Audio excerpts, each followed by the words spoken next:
Hi అండి, welcome to జశ్వినంద channel. Today మన recipe వచ్చేసి చికెన్ కర్రీ అండి. దానికోసం చికెన్, ఆనియన్స్, టమాటా, పచ్చిమిర్చి అన్నీ కట్ చేసుకొని పెట్టుకున్నాను. అందులో పచ్చిమిర్చి, ఉల్లిపాయ కలిపి పేస్ట్ చేసుకోవాలి. టమాటా విడిగా పేస్ట్ చేసుకోవాలి.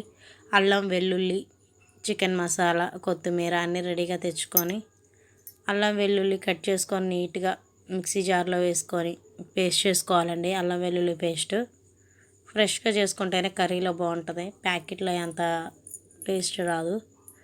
అల్లం వెల్లుల్లి పేస్ట్ రెడీ అయిన తర్వాత కొత్తిమీర కూడా నీట్గా కడిగి పెట్టుకోవాలి కట్ చేసుకొని. తర్వాత స్టవ్ మీద పాన్ పెట్టుకొని ఆయిల్ వేసుకొని ఆయిల్ హీట్ అయిన వెంటనే ఉల్లిపాయ పచ్చిమిర్చి పేస్ట్ ఉంది కదండి, అది వేసుకోవాలి. అది బాగా ఫ్రై చేసుకోవాలి. అది గోల్డెన్ బ్రౌన్ కలర్ వచ్చే వరకు బాగా ఫ్రై చేసుకొని అది ఫ్రై అయిన ఉంటుంది, బాగా కలుపుకోవాలి. కలుపుకుంటూ చేయాలండి, మాడనివ్వకూడదు. అసలు మాడితే టేస్ట్ బాగోదు. చూసారు కదా, గోల్డెన్ బ్రౌన్ వచ్చేసింది, సరిపోతుంది. ఇలా వస్తే టమాటా పేస్ట్ కూడా వేసి బాగా కలుపుకోవాలండి. టమాటా కూడా బాగా మగ్గిన తర్వాత బాగా కలుపుకొని మగ్గబెట్టుకోవాలి. మగ్గిపోయింది, చూసారు కదా, ఆయిల్ తేలుతుంది. అప్పుడు అల్లం వెల్లుల్లి పేస్ట్ వేసుకొని అది కూడా బాగా గోల్డెన్ బ్రౌన్ వచ్చే వరకు ఫ్రై చేసుకోవాలి. మొత్తం ఫ్రై అయిన తర్వాత చికెన్ కర్రీ, కడిగిన చికెన్ అండి, అది కడిగి పెట్టుకున్నది వేసుకోవాలి. బాగా కలుపుకోవాలి.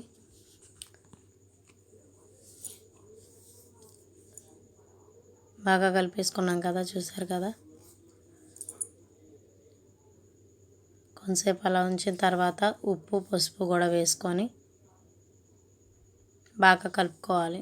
మూత పెట్టి కొంతసేపు మగ్గ పెట్టాలండి. బాగా కలిపిన తర్వాత వాటర్ వచ్చే వరకు వెయిట్ చేయాలండి. సిమ్లో పెడితే వాటర్ వస్తుంది, అందులోనే మనం వాటర్ పోసే పని ఉండదు. చిన్నదైతే ఫ్రై అయిపోద్ది. చూసారు కదా ఎలా వస్తుందో వాటర్. ఆల్మోస్ట్ ఇలా వచ్చిన తర్వాత అందులో కారం, పొడి మసాలా కూడా వేసుకోవాలండి. అది మన టేస్ట్కి సరిపడా వేసుకుంటామేనండి.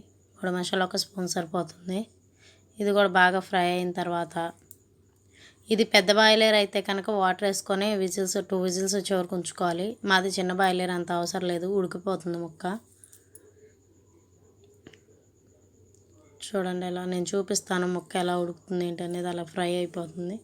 అలా ముక్క ఉడికిన తర్వాత 2 స్పూన్స్ వరకు పెరిగేసుకొని బాగా కలుపుకోవాలండి.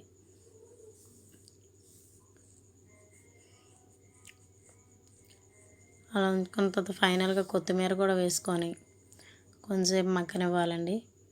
గ్రేవీ దగ్గరకు అయ్యే వరకు. చికెన్ మసాలా కూడా ఫ్రై అయ్యే ముందు వేసుకోవాలి. ఆల్మోస్ట్ అయిపోవచ్చింది. చికెన్ మసాలా, కొత్తిమీర వేసుకొని బాగా కలుపుకుంటున్నాను.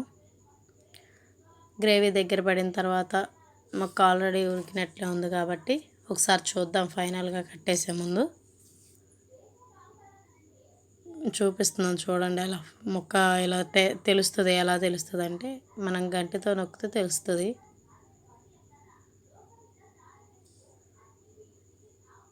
చూడండి ఎంత స్పాంజీగా క్రిస్పీగా వచ్చిందో, జ్యూసీ.